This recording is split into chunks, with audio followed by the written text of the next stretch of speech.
नमस्कार साथियों, जैसा कि आप सब जानते हैं आहूजा न्यूज चैनल कोई प्रोफेशनल चैनल नहीं है।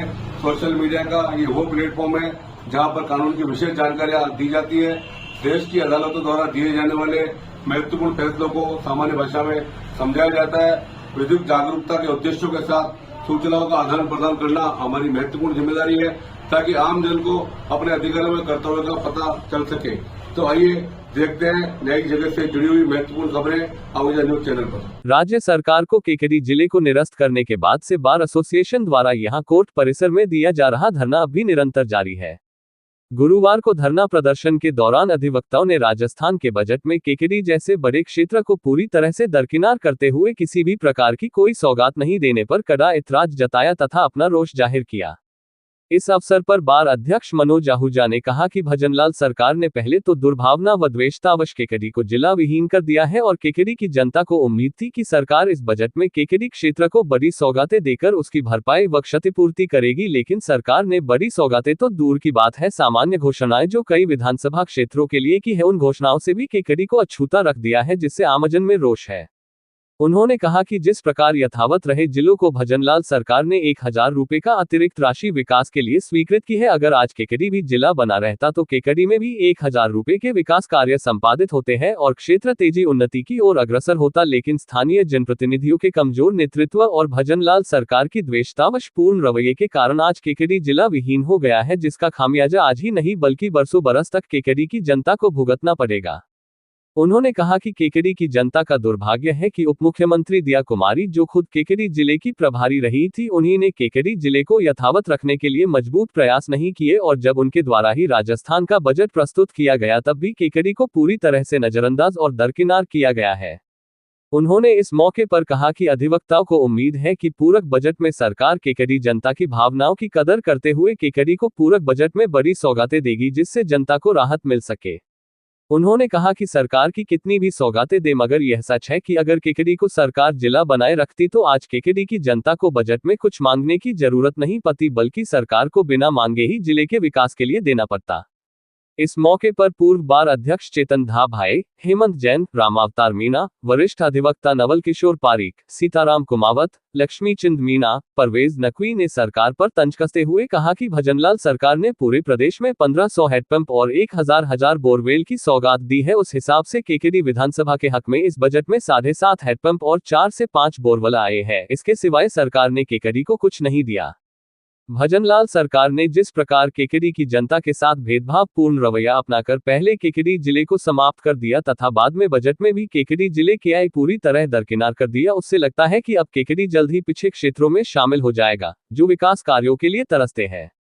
इस मौके पर वरिष्ठ अधिवक्ता सलीम गौरी ने अपने चिरपरिचित अंदाज में गीत व गजलों के माध्यम से सरकार के आम बजट को लेकर तंज कसे। इस अवसर पर बार अध्यक्ष मनोज आहूजा, उपाध्यक्ष शिव प्रसाद पाराशर, पूर्व बार अध्यक्ष रामावतार मीणा, मगनलाल लोधा, कन्हैयालाल मेवाड़ा, लोकेश शर्मा, रामदेव सेन, अशफाक हुसैन, नवल किशोर पारीक, भूपेंद्र सिंह राठौड़, चेतन धाभाई, धर्मेंद्र सिंह राठौड़, लियाकत अली, सुरेंद्र सिंह पनवार, नरेंद्र जैन, डीएल वर्मा, रामप्रसाद कुमावत, अशोक पालीवाल, रविशंकर पनवार, इमरान खान, अभिनव अग्रवाल, रोडुमल जाट, गजेंद्र पाराशर, शैलेंद्र देवड़ा, लियाकत अली, विष्णु तेली, बुद्धिप्रकाश चौधरी, रोहिंद्र सिंह, राकेश गुर्जर, फरीद खान, रविंद्र मेवाड़ा, पवन प्रजापत, रोडुमल सोलंकी आदि मौजूद थे। धन्यवाद बनता भी है और खास तौर पे धन्यवाद इसलिए भी बनता है कि बजट जो पेश किया गया वो माननीय उप मुख्यमंत्री दिया कुमारी जी के द्वारा किया गया और बड़ी ही आश्चर्य की बात है कि दिया कुमारी जी हमारे केकेडी जिले की प्रभारी थी, अब तो नहीं है, वो अपना जिला भी नहीं बचा पाई। और आश्चर्य की बात यह है कि वो केकेडी को एक सामान्य से सामान्य जो बजट में घोषणाएं की गई, सामान्य से सामान्य चीजें जो दूसरे जिलों को और दूसरी जगह दी गई, उसमें भी केकेडी का कहीं नाम नहीं आया।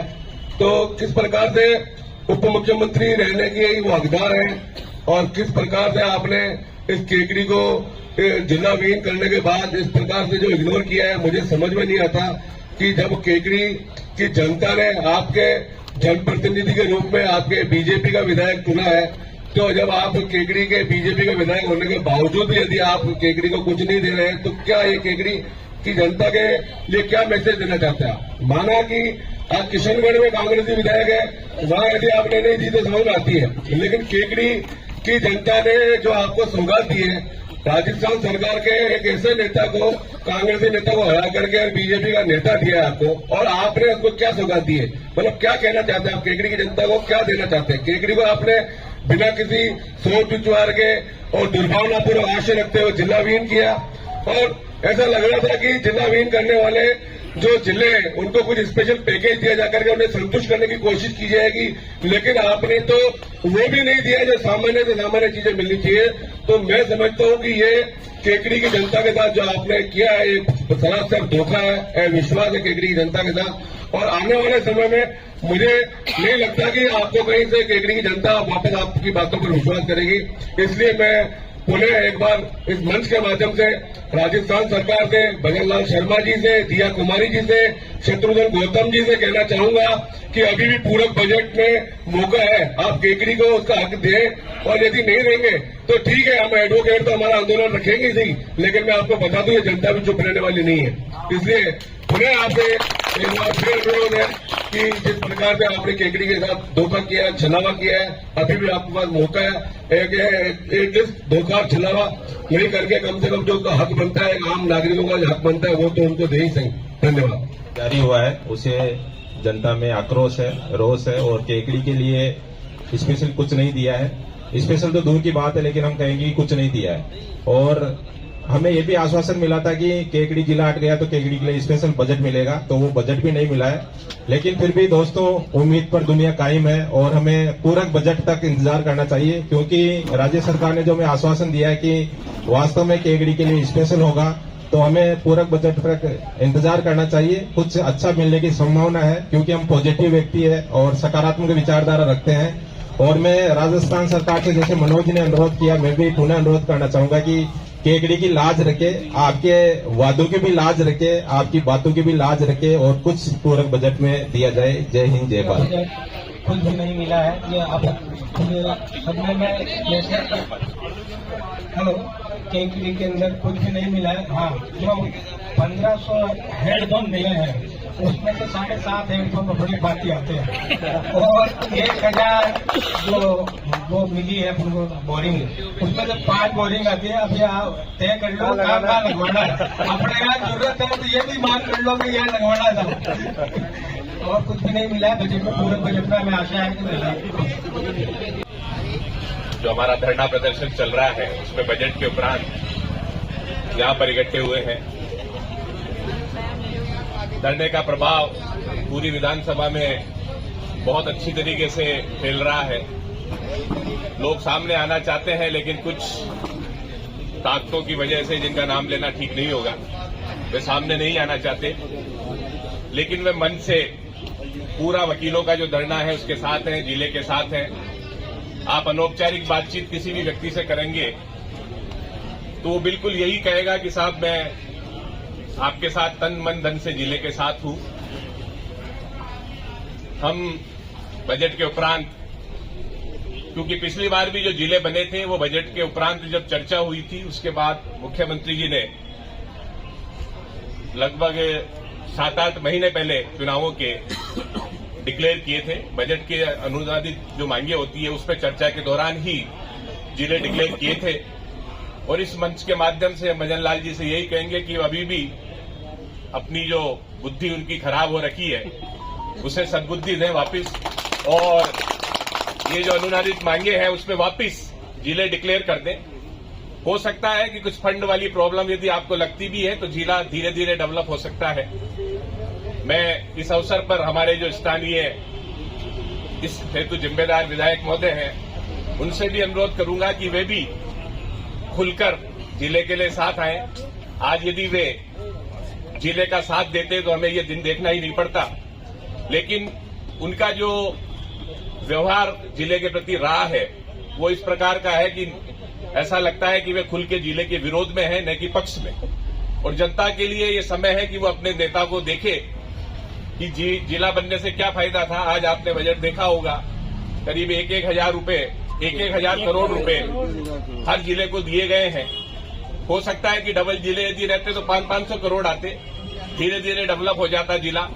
लेकिन इन सब बातों की ओर ध्यान नहीं देकर पता नहीं क्या उनके मन में चल रहा है, क्या उनका ध्येय है कि वो जिले को या क्षेत्र को डेवलप करने के बजाय किसी अन्य चीजों की ओर ध्यान दे रहे हैं, जो कि पूरी केकड़ी विधानसभा के लिए, पूरी बार एसोसिएशन केकड़ी के लिए बड़ा दुख का विषय है।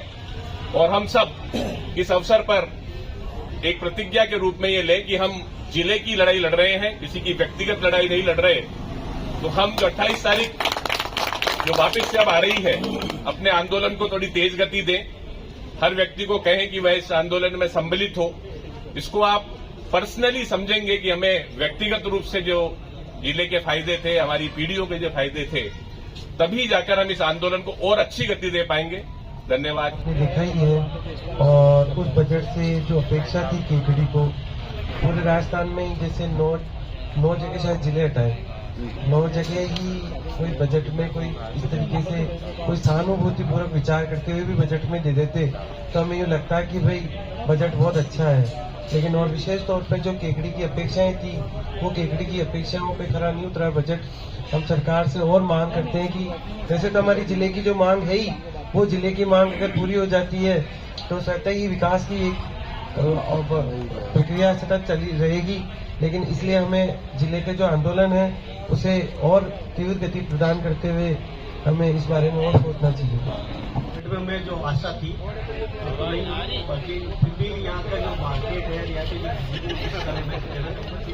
ये कह रहा हूँ कि वो बहुत खुशी मना रहे हैं, अभी भी खुशी मना रहे हैं, पटाखे फोड़ रहे हैं।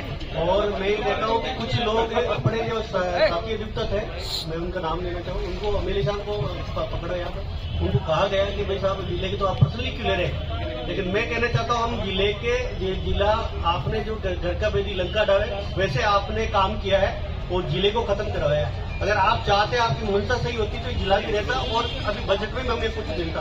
बिल्कुल नजरअंदाज किया गया, केकड़ी में कोने में रह गया।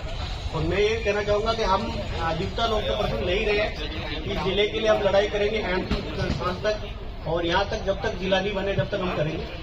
लेकिन और भी लोग आएंगे, धीरे धीरे जुटेंगे। ये बजट से पूरा माहौल ऐसा है कि सब लोगों को जो उम्मीद थी बिल्कुल एकदम एक किनारा हो गया कि हमारे केकड़ी को बिल्कुल नजरअंदाज किया जाए। धीरे धीरे आज नहीं समझ रहे तो थोड़े दिन बाद समझेंगे वो, और जो पूरा बजट में हो सकता है कि उनको निराश भी करें। और मैं चाहता हूँ कि हमारे सभी साथियों को निवेदन करना चाहता हूँ कि सभी लोग यहाँ मतलब हम जिस तरह से अपन लड़ाई को लड़ रहे हैं और 28 तारीख को हमें पूरा जोर दिखाना है। और मैं कहता हूँ कि ऐसा लगना चाहिए कि जिस प्रकार से साफरा में एक बड़ा आंदोलन है, हम भी इस आंदोलन को बहुत बड़े रूप में करेंगे, ताकि इन ये जो दोगले लोग हैं उनकी आंखें खुले।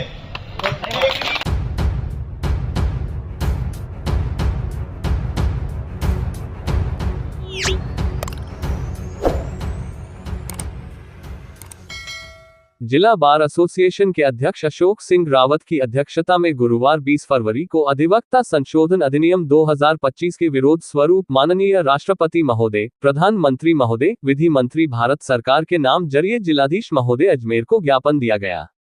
जिला बार एसोसिएशन अजमेर के सचिव दीपक गुप्ता ने बताया कि भारत सरकार द्वारा अधिवक्ता संशोधन अधिनियम 2025 प्रस्तावित में अधिवक्ताओं के संवैधानिक अधिकारों को समाप्त करने तथा अधिवक्ताओं के विरुद्ध सजा या जुर्माने के प्रावधान करने के असंवैधानिक प्रयास किए जा रहे हैं, जिसके कारण भारतवर्ष के समस्त अधिवक्ताओं में आक्रोश व्याप्त है। इसके विरोध स्वरूप गुरुवार 20 फरवरी 2025 को जिला बार एसोसिएशन अजमेर द्वारा कार्य का स्थगन रखे जाने का निर्णय लिया है।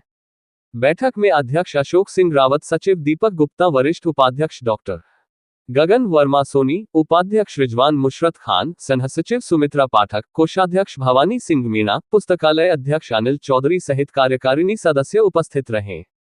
और केंद्र सरकार में विधि मंत्री और प्रधानमंत्री जी को अवगत करवाया कि आप जिस प्रकार से एडवोकेटों की जो अनुच्छेद 19 और 21 के जो स्वतंत्रता का जो हनन करके और आप जो एडवोकेटों के हितों पे कुठाराघात कर रहे हो, और जिस प्रकार से हम प्रोटेक्शन एक्ट की मांग कर रहे हैं, जो प्रोटेक्शन एक्ट को नहीं ला करके और उल्टा एडवोकेटों को दबाने का काम किया जा रहा है, उसके खिलाफ आज लामबंद होकर के और अजमेर के ही वकील नहीं, राजस्थान और पूरे भारत के वकील एकजुटता के साथ में इस बिल का विरोध करेंगे।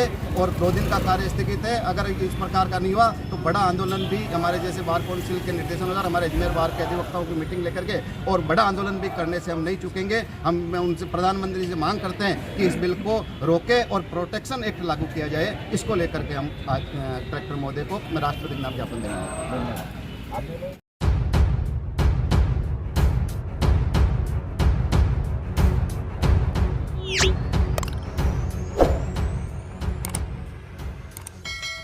बापूनगर स्थित महावीर भवन में धर्मसभा को संबोधित करते हुए उपप्रवर्तिनी मृदुरा शिरोमणि सद्गुरुवर्य डॉक्टर श्री राजमती जी मारासा ने फरमाया कि यह जीवन क्षणभंगुर नाशवान है, कभी भी काल कवलित हो सकता है।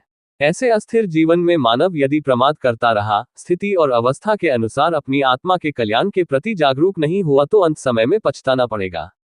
आयु का अंतिम समय आने पर मैं धर्माराधना कर लूंगा, ऐसा सोचकर व्यक्ति वर्तमान में धर्म साधना में प्रमाद करता है। वह न आज धर्म साधना कर सकता है और न बाद में।